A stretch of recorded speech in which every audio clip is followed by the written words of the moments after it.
Hi guys, uh, Arvin here, and I am here to share my Shadow Paladin deck. This is a Abyss, and this is a full Revenger deck. This is already the current setup for the Shadow Paladins, which we have GBO3. So I got a lot of friends of mine is asking me to make a video of my deck profile and tell the people who are who is new to Shadow Paladin to because I saw a lot of builds that are current, and I didn't really like it, so I will show the newcomers to Shadow Paladin to properly use the Revenger series. And so yeah, I'm gonna make this deck profile, and I'll explain each card on why I put this specific number. So we'll go first for Judge Bow. This is a standard card for Revengers. What it does is counterblast 1, put into soul. When this unit attack hits, that this unit boosted a phantom in its name, you get to call 2 grade 1 units. So it's a good +1. Since you put this to soul, you -1, then you call 2, so that's +2. That's a so it's a really good card to pretty much one of the most OP cards I've faced, since this is like on hit on anything. So yeah, so setting aside, now we go through the grade 3s. So we have 1, 2, 3, 4. Abyss. So his skill is, of course, counterblast 2 on Legion.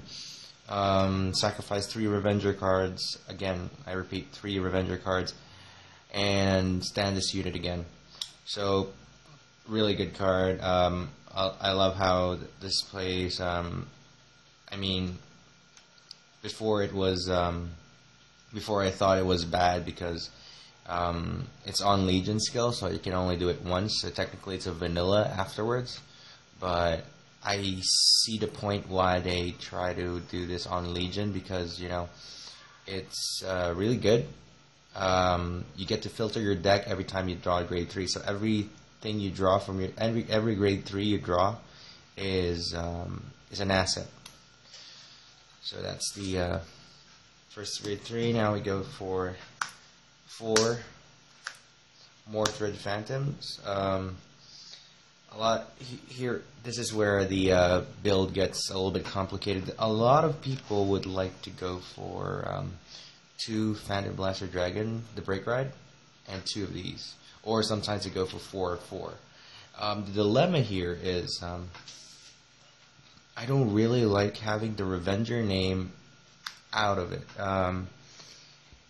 You kind of want to have that Revenger name while you're playing the game, because there's a lot of cards in the deck that requires the name, especially Blaster Dark Revenger and Blaster Dark Revenger Abyss, and yeah, pretty much those guys.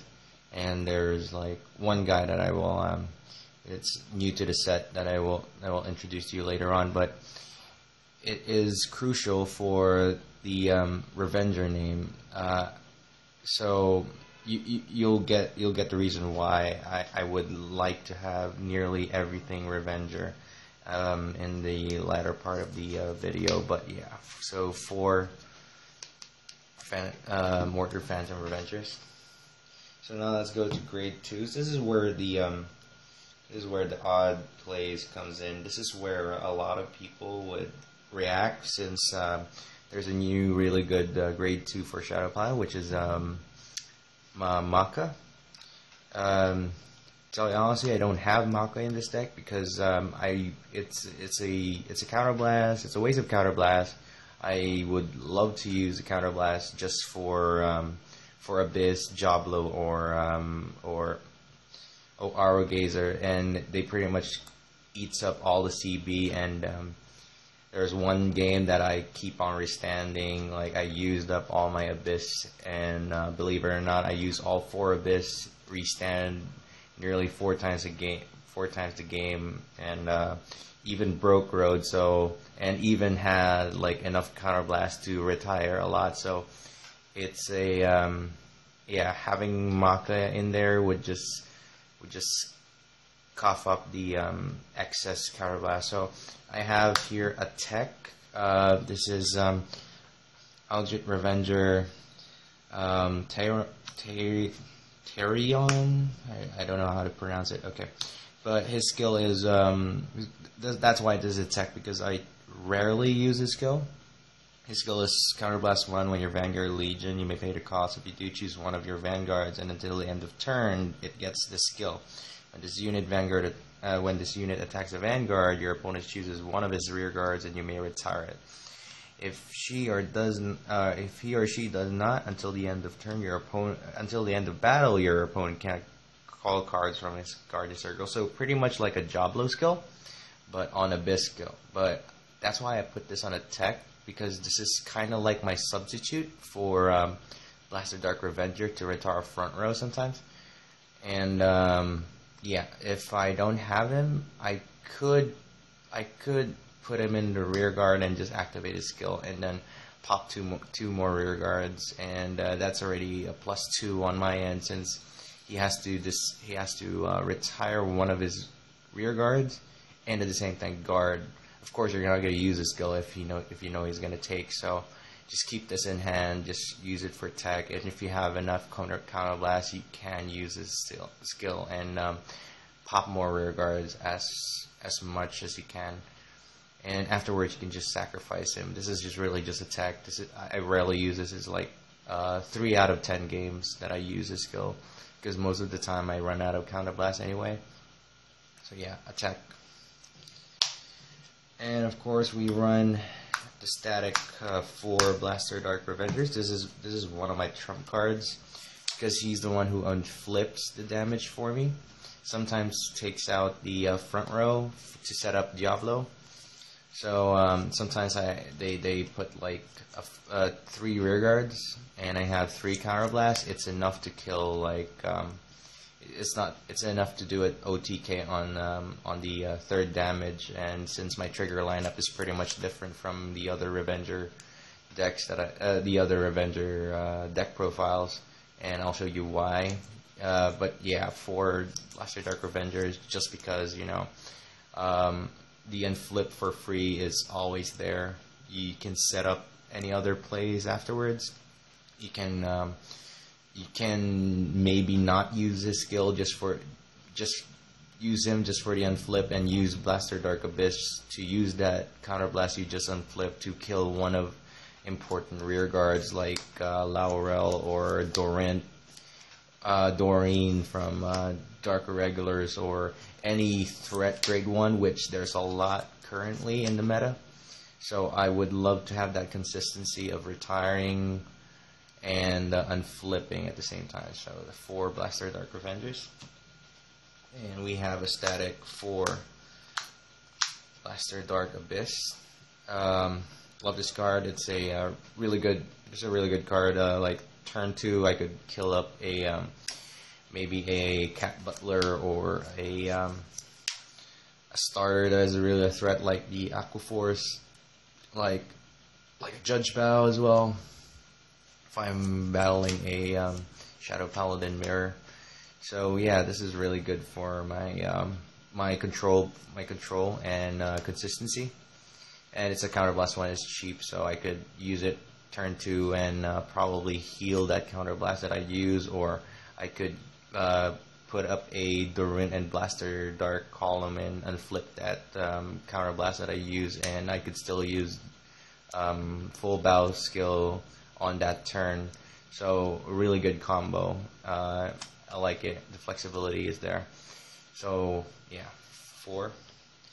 And we have our last grade 2 with this 3 Macarts. 3 Macarts. This is supposed to be 4. Like I said, there's one tech that I just like putting in, because you have that option to to retire, but this guy just gets you that +1 on Legion. You get to. This is technically the Charon of the Revengers. Whenever you put this guy in, you could put one at grade 1 at the back, and while you Legion, you can just filter up your deck, just getting all the grade 1s that you need. It's like a Trumpeter and a Charon, because since this is like this is an auto retire for me. This is an auto retire. I retire this instantly. So if I call this in, Blaster Dark, gotta call this in. Got a Blaster Dark column here. I could just call a grade 1 at rest here, attack a rear guard, then attack a vanguard, and then sacrifice the three units here. So this is like a Charon for me. It's like really good, useful card. Yeah. So 3 of those.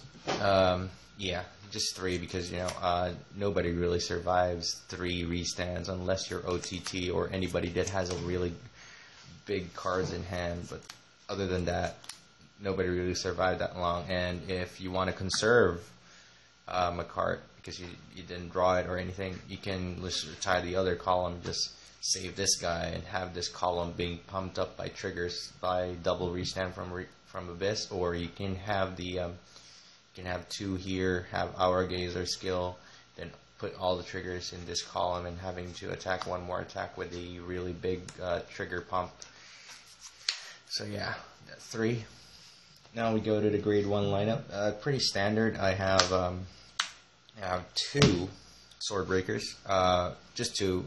Usually it's this is a really good combo for Judge Bow.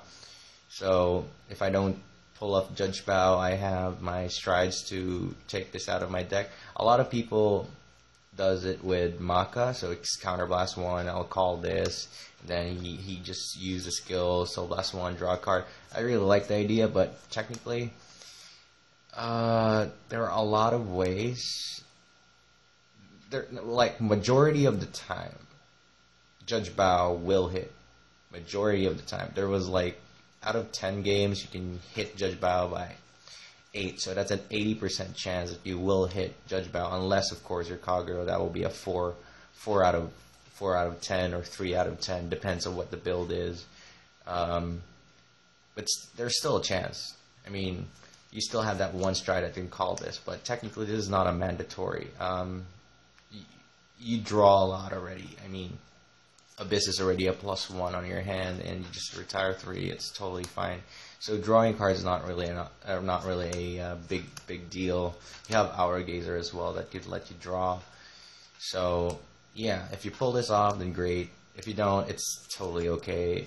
You can sustain your draw by restanding and sacrificing 2, drawing 5 on the same turn. So yeah, you're pretty much sustained. It's totally fine.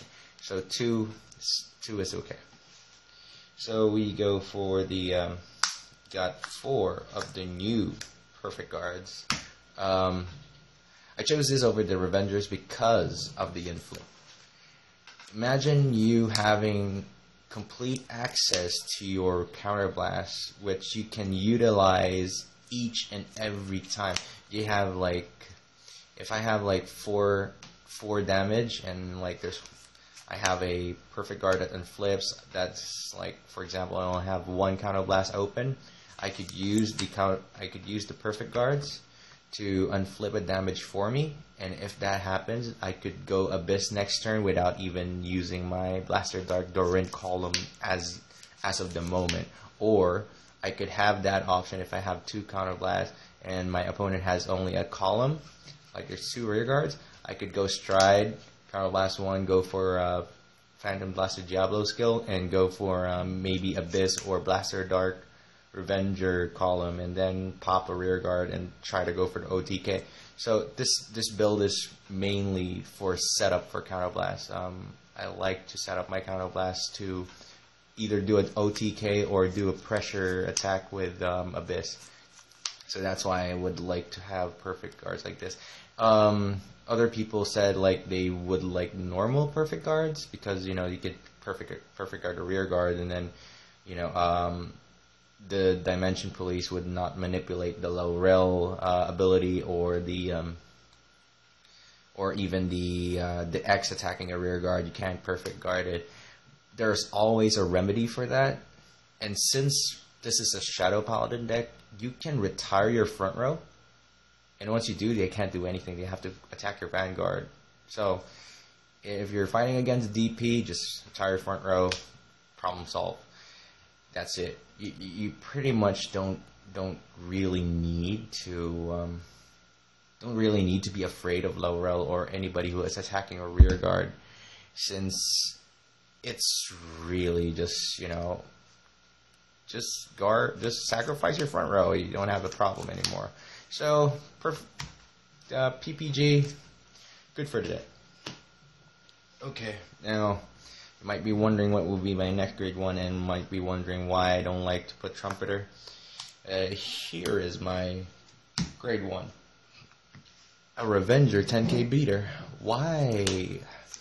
Because I like this card, technically. If you don't know how to use a 10k beater, then you don't know how to use you don't know what's aggro. Imagine having, if I have a door rent and this in hand, and I'm in second turn, bam, bam, attack for 10. Or even if I have the, even if I have this column, it's fine, as long as I can attack for 7, and majority of the cards now is 7. And as soon as I hit grade 2, which all of my grade 2s are Revengers, this is now hitting for 10. So if I hit for 10 at turn 2,